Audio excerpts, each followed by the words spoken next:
Okay जी, आगे से हम लोग स्टार्ट करते हैं स्प्लिटिंग ऑफ S2। ठीक है, ये जो S2 हमारी जो सेकंड हार्ट साउंड होती है उसकी स्प्लिटिंग से हम ये वीडियो स्टार्ट करते हैं इस वाले पेज से।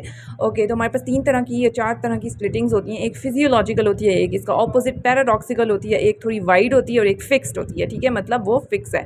अच्छा, अब जो फिजियोलॉजिकल स्प्लिटिंग होती है ना उसके बारे में हम बात करते हैं, यानी कि नॉर्मली हमारी बॉडी में क्या हो रहा है। नॉर्मली ये देखो ना, ये आई इंस्पिरेशन है, ई से एक्सपायर। जब हम इंस्पायर करते हैं ना तो S1 तो अपनी जगह है, लेकिन S2 के जो 2 कंपोनेंट्स हैं ना, जो मैंने बताया था कि S2 हार्ट साउंड प्रोड्यूस ही तब होती है जब आपके पास कौन सी 2 वैल्व्स बंद होती हैं, आयोटा और पल्मोनरी वाली। ठीक है, तो A2 P2 इसको कह देते होते हैं। ठीक है, S2 की 2 बेसिकली चीज़ें हैं। ठीक है, और ये देखो ना, S2 है ना, उसके आगे 2 हुई, वो हो गई A2 एंड P2।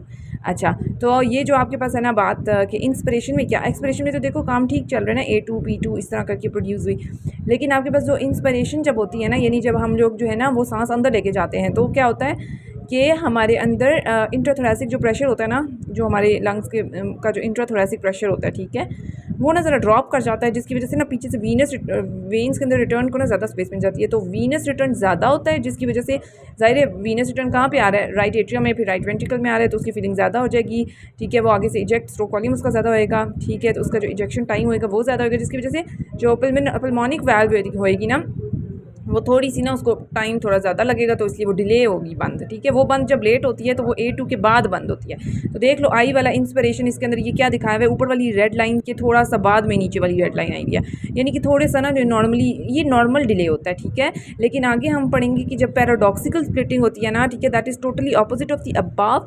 उसमें ऑपोजिट हो जाता है, इधर delay closure of pulmonic valve है, तो इस वाले में डिले किस चीज़ का क्लोजर का, आयोटिक वाल्व का। ठीक है, और ये किन कंडीशंस में ऐसा होता है कि पैराडॉक्सिकल स्प्लिटिंग होती है, ये आप देख रहे हैं डायग्राम में भी दिख रहा है। ठीक है, तो ये किन कंडीशंस में होती है, ये बेसिकली होती है हमारे पास आयोटा स्टेनोस हुआ पड़ा हुआ है। ठीक है, आयोटा की जो वाल्व नहीं है वो स्टेनोसिस उसकी हुई है, जो बेसिकली ओल्ड एज में होती है। अभी हम डिटेल में पढ़ेंगे वो आयोटिक स्टेनोसिस की murmur and all that stuff. दूसरा, लेफ्ट बंडल ब्रांच ब्लॉक। अब आयोटिक वाल्व किस साइड ऑफ द हार्ट पे पड़ी है, लेफ्ट साइड पे है ना, तो इसे लेफ्ट बंडल ब्रांच ब्लॉक यानी ECG वाला ब्लॉक हुआ है सारा सीन, तो आपके पास ये फिर डिले हो जाएगा। ठीक है, और ये वही बात लिखी हुई है कि P2 जो है ना A2 से पहले आएगी।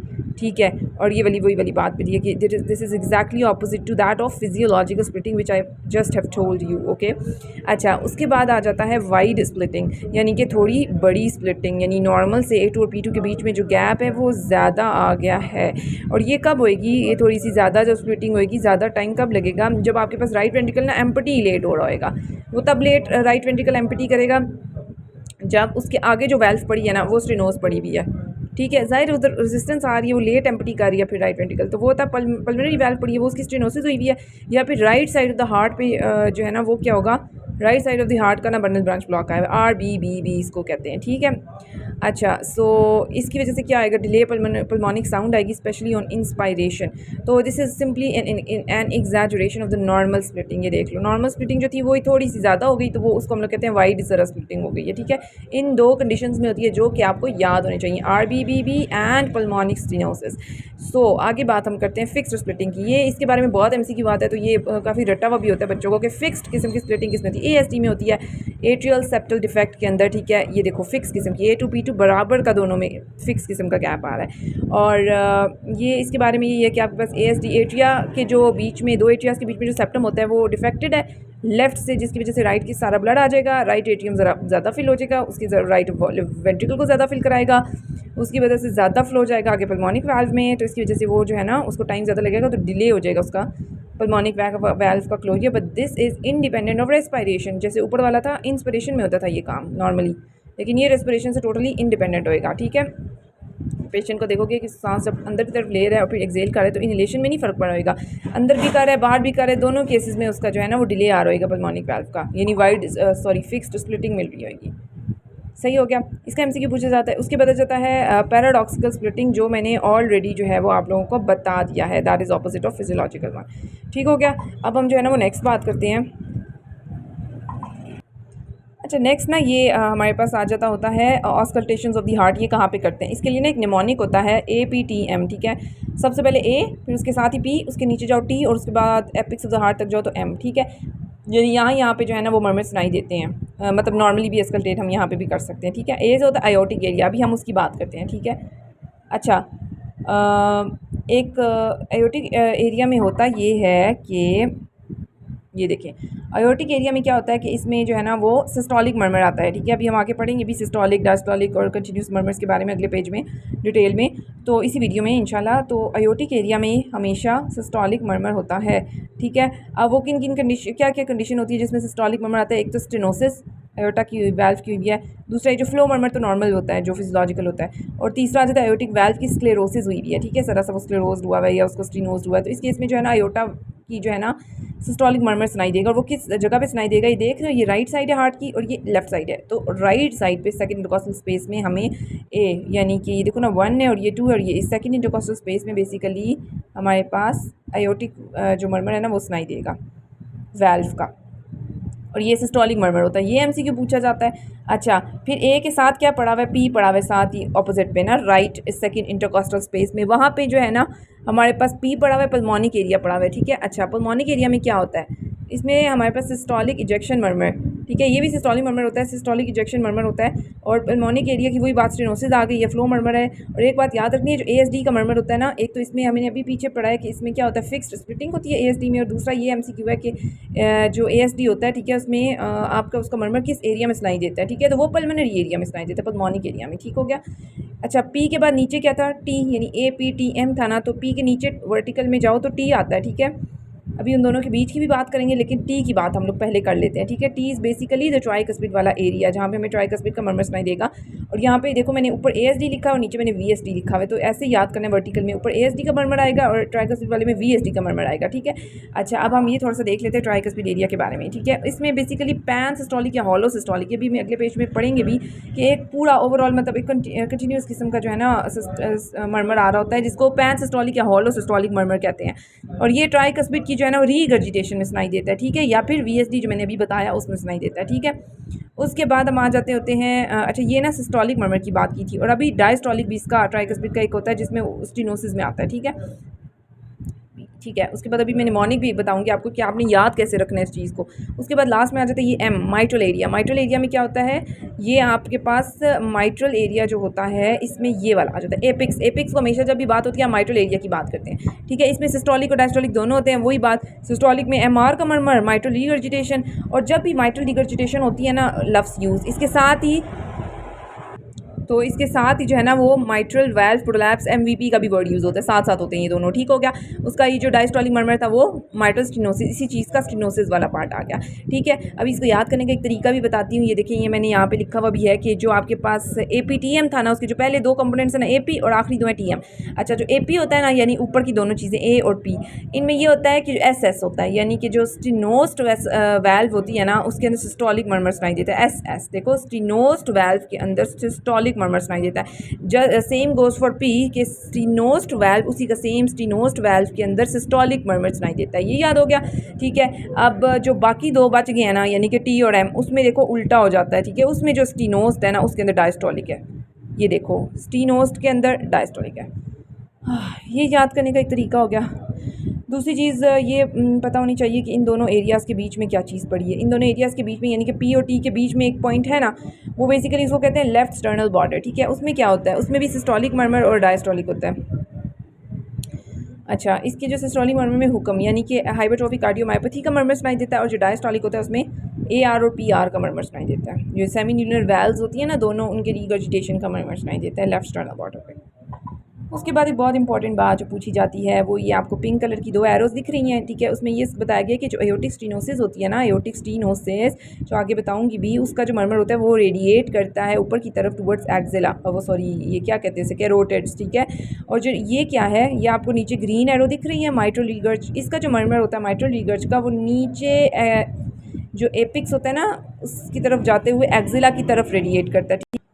उसके बाद ये बस छोटी सी बात याद रखनी है कि जो स्टैंडिंग या आप खड़े हुए हो या फिर आप वेल्सेल्वा मैन्यूवर कर रहे हो कोई भी, ठीक है, ये स्ट्रेनिंग चीज़ें होती है ना, यानी जोर लगाने वाले काम होते हैं। इसमें ना आपका प्री लोड कम हो रहा होता है, यानी हार्ट की तरफ जो ब्लड आना होता है ना वो कम आता है। ठीक है, और दूसरा आपने याद रखना है कि जो पैसिव लेग रेस करते हो या स्क्वैटिंग पोजीशन बनाते हो, ठीक है, उसमें प्री लोड ज़्यादा होता है। अब एक एग्जांपल देती हूँ जिससे याद रहेगा। एक बंदा है, ठीक है, जिसका बीपी एकदम से कम हुआ और वो वेजो वेहिकल सिनकपी की वजह से नीचे बेहोश हो गया और फिर एकदम से ओटी में गिर पड़ा, ठीक है। अब उसकी टांगें ऊपर करते हैं ना ताकि उसका ब्लड फ्लो टुवर्ड्स ब्रेन जाए, ठीक है। उसकी टांगें ऊंची करते हैं टुवर्ड्स द स्काई, तो उसकी वजह से क्या होता है, टांगें ऊपर की पैसिव लेग रेस करने की वजह से उस बंदे का प्री लोड ज़्यादा होता है, हार्ट की तरफ ज़्यादा ब्लड जाता है, तो वो हार्ट पम्प करता है, तो इस तरह करके सारा कुछ रीस्टोर हो जाता है। तो इसलिए ये इस चीज़ से ये याद रख लेना, ठीक है। और जब आप हैंड को ग्रिप करते हो ना ज़ोर का, ठीक है, मैं ज़ोर की मुट्ठी बंद करूँगी ना तो रेजिस्टेंस आती है, ज़ोर की रेजिस्टेंस आ रही है। तो मैंने बताया हुआ है कि रेजिस्टेंस इज़ दूसरा नाम ऑफ आफ्टर लोड, तो जिसकी वजह से वो ज़्यादा होता है, ठीक है, हैंड ग्रिप की वजह से। और ये मोस्ट ऑफ द जो लेफ्ट साइडेड मर्मर होते हैं ना, जैसे AR MR VSD, इनके मर्मर्स में होता है। Then comes that during inspiration, जब तुम इंस्पायर करती हो तब भी पता है हमें कि वीनस रिटर्न ज़्यादा होता है towards the right side of the heart, तो जिसकी वजह से most of the right sided murmurs इसमें सुनाई देते हैं, ठीक हो गया। मैं इसके लिए 10 मिनट्स तो हो चुके हैं, लेकिन मैं नेक्स्ट वीडियो में नहीं जा रही, मैं इसी में इस कवर करूँगी टॉपिक को, क्योंकि ये बहुत ज़्यादा ना आगे कंटिन्यूस टॉपिक था हार्ट मर्मर्स के, जो ये जो तीनों मर्मर्स हैं ना इनके बारे में, तो ये मैं इसी में कंटिन्यू करूँगी, ठीक है। ओके, इसमें बेसिकली हमारे पास हार्ट के जो मर्मर्स होते हैं वो तीन तरह के हैं। सी यानी कंटिन्यूस मर्मर होते हैं, इसमें एस सिस्टोलिक मर्मर्स और डी से डायस्टोलिक। ये देखो, ये सिस्टोलिक, ये डायस्टोलिक और ये कंटिन्यूस मर्मर, ये तीन किस्म के मर्मर्स होते हैं, ठीक हो गया। अब मैं पहले ना सिस्टोलिक मर्मर्स की बात करती हूँ, तो इस तरह आपको याद भी रहेगा कि हमने इस तरह तरतीब से पढ़ा था, तो याद भी ज़रा तरतीब से रहता है, ठीक है। जैसे कि जो सिस्टोलिक मर्मर होता है उसके अंदर सबसे पहले आयोटिक स्टेनोसिस का मर्मर होता है, ठीक है। ये क्या है दिख रहा है, ये क्या दिख रहा है, ये बेसिकली ऊपर लाइन है और फिर नीचे आ रही है वेव्स, यानी कि ऊपर से नीचे, यानी क्रीसेंडो डी क्रीसेंडो, ऊपर क्रीसेंडो ऊपर की तरफ जाना और फिर डी क्रीसेंडो, ठीक है। ये पैटर्न शो करता है ये, और ये हमें पता है कि ये इजेक्शन मर्मर है, ठीक है, इजेक्ट करता है। अयोटा क्या करता है, अयोटा पूरी बॉडी में ब्लड को इजेक्ट करता है, तो इसलिए इजेक्शन मर्मर है, ठीक है। ये अयोटा के मर्मर्स जो होते हैं आयोटिक स्टेनोसिस के, ये आपके पास जो है ना करते हैं इधर जो हार्ट का जो बेस होता है ना वहाँ पे सबसे ज़्यादा लाउडेस्ट होता है, लेकिन इससे भी इंपॉर्टेंट बात यह है कि ये रेडिएट करते हैं टुवर्ड्स कैरोटिड, ऊपर की तरफ, जो मैंने अभी आपको पीछे मैंने बताया है कि AS का मर्मर जो होता है वो रेडिएट करता है ऊपर की तरफ, कैरोटिड की तरफ, ठीक है। अच्छा, इसके अलावा इसमें पल्सस पार्वस एट टार्डस, ठीक है, इसमें S2 काफ़ी सॉफ्ट होगी, ये तुम देख रहे हो S2, ये ऊपर से नीचे आ रहे थे, यहाँ पे आके बिल्कुल ही फेंट होगी ये साउंड, तो S2 काफ़ी सॉफ्ट सी आएगी और इजेक्शन क्लिक भी आएगी, वो मैंने पहले ही बता दिया। इसके अलावा पल्सस पार्वस एट टार्डस, ये जो एक लाइन यूज़ होती है, इसका मतलब है कि जब आप पेशेंट की पल्सेस जो है वो नोट करोगे ना, पल्स फील करोगे ना, तो वो वीक आएंगी काफ़ी, और डिले पीक आएगी उसकी, ठीक है। और ये भी एक बात बताओ कि S1 और S2 के बीच वाला जो एरिया होता है ना, उसमें सिस्टोलिक जितने भी मर्मर सुनाई देते हैं ना, S1 और S2 के बीच के एरिया में सुनाई देते हैं। अच्छा, उसके बाद हम बात करते हैं, अच्छा उसके बाद हम कहते हैं अबाउट इट कि आयोटिक स्टेनोसिस किन लोगों में ज़्यादा होता है, यंग लोग जिनके अंदर बाइकस्पिड आयोटिक वाल्व की कैल्सिफिकेशन हुई है उनमें, और जो ओल्डर लोग हैं 60 ईयर्स से ज़्यादा उन लोगों में, ठीक है। और वही कैल्सिफिकेशन की वजह से एज रिलेटेड, ठीक है। और ये आगे कराता क्या है, ये आगे लोगों में सिनकपी, एंजाइना और डिस्निया ऑन एक्सर्शन करा देता है, जाहिर सी बात है, बताया ना अयोटा स्टेनोस होगी। और इतनी मेन इंपॉर्टेंट सबसे बड़ी जो आपके पास अयोटा है वो आर्टरी, ठीक है, उसका अगर वाल्व स्टेनोस हो गई है ना, तो अब पीछे बंदा बेहोश, सिनकपी, एंजाइना, हार्ट को ब्लड नहीं आएगा और डिस्निया ऑन एक्सर्शन, ये काम होने लग जाएंगे, ठीक है। अगली बात करते हैं हम माइट्रल या फिर ट्राइकस्पिड रीगर्जिटेशन की। ये दोनों कौन सी वेल्व्स हैं, AV वेल्व्स है ना, एट्रियोवेंट्रिकुलर वेल्व्स दोनों, ठीक है। अब इन दोनों की रीगर्ज की बात करते हैं, वो भी एक सिस्टोलिक मर्मर होता है, ठीक है, उसमें भी, पर कैसा होता है, होलो सिस्टोलिक, मतलब सारा का सारा थ्रू आउट S1 S2 के बीच में एक सिस्टोलिक आ रहा है, इसको ब्लोइंग भी कहते हैं, ठीक है। और ये अभी भी पीछे पढ़ के आए हैं कि MR का मर्मर किधर जाता है और TR का ये रेडिएट करता है टुवर्ड्स एक्सिला, ठीक हो गया। उसके बाद ये पता होना चाहिए कि ये जो MR का मर्मर होता है ख़ास तौर पे किन लोगों में पोस्ट MI होता है, ठीक है। इसके अलावा मैंने बताया था MR जहाँ भी होगा वहाँ MVP भी साथ होएगा, माइट्रल वाल्व प्रोलैप्स। उसके अलावा जो है याद रखने वाली बात कि रोमैटिक फीवर जो होता है ना, उसमें हम कहते हैं ना मोस्ट कॉमन कौन सा है, तो वो MR होता है, ठीक है। अच्छा, TR जो है उसके बारे में, ये इन्फेक्टिव एंडोकार्डाइटिस में मोस्ट कॉमन होता है, तो ये दो मैंने स्टार्स बनाए हुए, ये दोनों MCQs हैं, ये आपको पता होना चाहिए। Okay, the next thing is MVP mitral valve prolapse, मैंने कहा था नहीं दोनों साथ साथ आते हैं। अच्छा, इसमें भी इसका थोड़ा सा ये है बस सीन के इसमें ना मतलब S1 और S2 के बीच में आने के बजाय MC यानी मिड क्लिक, बिल्कुल मिड के बाद से ये आना शुरू हो जाता है और फिर आहिस्ता आहिस्ता बढ़ता है, ठीक हो गया। ये वो वाहिद मर्मर है जो बेसिकली ऊपर की तरफ जा रहा है, क्रीसेंडो है, ऊपर की तरफ जा। बाकी वाला अयोटा वाले जितने होते हैं ना, ये आगे रीगर्ज भी पढ़ेंगे और ये स्टेनोसिस भी, ये सब ऊपर से नीचे यानी क्रीसेंडो डी क्रीसेंडो होते हैं। अच्छा, ये क्रीसेंडो है, ठीक है। उसके बाद विद मिड सिस्टोलिक क्लिक, ये भी साफ साफ दिख रही है MC, ठीक है। उसके बाद ये वाला इसका ये MCQ पूछा जाता है कि ये जिन लोगों में MVP पाया जाता है ना, ये प्रोलैप्स माइट्रल वाल्व का, वो प्री डिस्पोज होते हैं टुवर्ड्स इन्फेक्टिव एंडोकार्डाइटिस, ये MCQ है, ठीक है। उसके बाद आखिरी आ जाता है VSD, इसमें भी सिस्टोलिक मर्मर आता है VSDs में, ठीक है। ये भी अब तुम देख रहे हो hollow systolic just like MRTR। ठीक है, तो इसमें भी हॉलो सिस्टोलिक लेकिन हार्श काफ़ी होता है। ठीक है, हार्श होता है और इसके बारे में कोई इंपॉर्टेंट बात ऐसा याद रखने वाली नहीं है। ठीक है, okay. The next one is the diastolic murmurs. Diastolic murmurs के बारे में याद रखिएगा कि ये जो है ना उसमें दो ही आते हैं। ठीक है, सबसे पहले एयोटिक स्टेनोसिस पड़ा था, उसका उल्टा क्या होता है AR एयोटिक रीगर्ड। उसके बाद माइट्रल रीगर्ड पड़ा था, उसका उल्टा क्या होता है MS माइट्रल स्टेनोसिस। ऐसे मतलब आप एक याद करोगे ना उसका उल्टा ही दूसरा आएगा। ठीक है, अच्छा ये एयोटिक रीगर्ड के साथ साथ पल्मोनिक रीगर्ड भी ऑब्वियसली साथ साथ है। ठीक है, तो ये दोनों जो है ना ये डायस्टोलिक मर्मर्स प्रोड्यूस करते हैं। ठीक हो गया। अभी सबसे पहले हम अयोटा की रीगर्ड की बात करते हैं। देख लो S2 के बाद वाले डायस्टली में आते हैं। ठीक है, और ऊपर से नीचे जा रहा है वही डिक्रेसेंडो वाला है, ब्लोइंग है। इसमें कोई चीज़ याद करने वाली ऐसा नहीं है एक्सेप्ट फॉर दिस कि इसके जो है ना कॉजेज़ क्या होते हैं। आयोटा पीछे की तरफ सारा ब्लड पीछे बैक जा रहा है। जब पीछे की तरफ जाएगा ब्लड सारा का सारा तो फिर पल्स प्रेशर क्या होगा, वाइड होगा काफ़ी। ठीक है, उसके अलावा क्या होगा, पिस्टल शॉर्ट फेमरल पल्स, यानी कितनी एकदम से ना फेमरल पल्स पे हाथ रखोगे ना तो आपको ठा ठा ठा ज़ोर ज़ोर का ना सुनाई देगी, मतलब फील होगी। वो क्यों, क्योंकि पीछे रीगर जो है ना अयोटा से, जब अयोटा से पीछे बैक फ्लो होएगा, आगे ब्लड नहीं जा रहा, पीछे को आ रहा है, तो पीछे वेन्स में ना ठाठा करेगा उस आर्टरीज़ में। उसके बाद नेल बेड में देखो कि वो पल्सेट करोगा ज़ोर ज़ोर का, इसको क्विंकीज पल्स कहते हैं, क्विंके। अच्छा, तो ये वाली बात। और इसके अलावा इसके कॉजेज़ क्या होते हैं, इसके कॉजेज़ में आ जाती है एक बाइकस्पियर अयोटिक वाल्व। इसके अलावा जैसे वही रिमेटिक वेंडोकार्डिटिस, ये दो डिजीज़ हैं। इसके अलावा अयोटिक रूट डायलेट अगर हुआ वो, ठीक है, तब AR हो जाता है।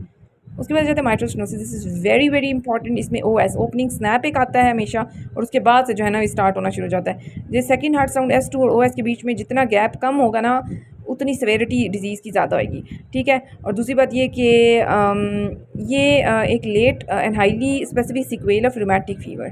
ठीक है, माइट्रल स्टेनोसिस आगे जाके रूमेटिक फीवर हो जाता होता है। क्रॉनिकली अगर स्टीनोस रहे माइट्रल वाल्व फिर बड़ा मसला हो जाता है, और ये बहुत इंपॉर्टेंट है कि लेफ्ट एट्रियम डायलेट हो जाता है। पल्मोनरी क्यों लेफ्ट एट्रियम कैसे डायलेट, क्योंकि माइट्रल वाल्व अगर आपके पास स्टीनोस्ड है तो वो पीछे क्या पड़ा है, लेफ्ट एट्रियम पड़ा है, वो डायलेट हो जाएगा। ठीक है, उसके पीछे क्या पड़ा है, उसमें क्या ओपन हो रही है, पल्मोनरी वेन्स ओपन हो रही है, पल्मोनरी कंजेशन हो जाएगी, एट्रियल फिब्रिलेशन हो जाएगी, ऑर्टनर सिंड्रोम जो मैंने पीछे पढ़ाया था, dysphagia and hoarseness of voice, वो हो जाएगा। ठीक है, बाकी लंग के मसले और राइट हार्ट फेलियर हो जाएगा। ये तो बातें बहुत इंपॉर्टेंट है। एट्रियल फिब्रिलेशन की इसमें होती है, माइट्रल स्टीनोसिस के अंदर होती है। अच्छा, उसके बाद आ जाता है आखिरी कंटिन्यूस मर्मर। कंटिन्यूस में कौन सा होता है भाई, ये देख रहे हो, ये कंटिन्यूस S1 में भी है, 2 तक भी है, आगे भी जा रहा है, ये सिस्टोलिक में भी जा रहा है, डायस्टोलिक में भी जा रहा है, इसलिए इसको कहते हैं कंटिन्यूस। जो PD है, patent ductus arteriosus. Ductus arteriosus मैंने पहले ही बताया था, अयोटा और पल्मोनरी ट्रंक के बीच में जो गैप रहता होता है, जो कि बंद होना चाहिए बर्थ के बाद, लेकिन वो खुला रह जाए तो फिर उसको पेटेंट यानी कि रह जाए, तो उसमें एक कंटिन्यूस मशीन लाइक मर्मर सुनाई दे रहा होता है। ठीक है, कहाँ पे बेस्ट सुनाई देता है, क्लेविकल से जो नीचे वाली जगह होती है ना, infra clavicular area left side पे, वहाँ पे बेस्ट सुनाई देता है। ठीक है, और ये किस वजह से होता है, अगर आपके पास एक बंदी है, उसने एक बेबी डिलीवर किया है प्री मेच्योर, ठीक है, तब, या फिर अगर उसको कंजेनिटल रूबेला सिंड्रोम हो गया, ठीक है, तब। ये दोनों आपको पता होनी चाहिए बातें। ठीक हो गया, यहाँ तक हमारा जो है ना ये मर्मर्स वाला टॉपिक एंड हो गया। अब आगे से इंशाल्लाह एक्शन पोटेंशियल्स वाले टॉपिक स्टार्ट होंगे होपफुली। आज मैंने इसीलिए इसमें कवर कराने की पूरी कोशिश की है, जल्दी जल्दी बोला है, लेकिन स्टिल जो है ना टाइम का आपको पता लगता है। आई होप आपको समझ आई होगी। ओके, नेक्स्ट वीडियो पे चलते हैं इंशाल्लाह। ओके, अल्लाह हाफिज़।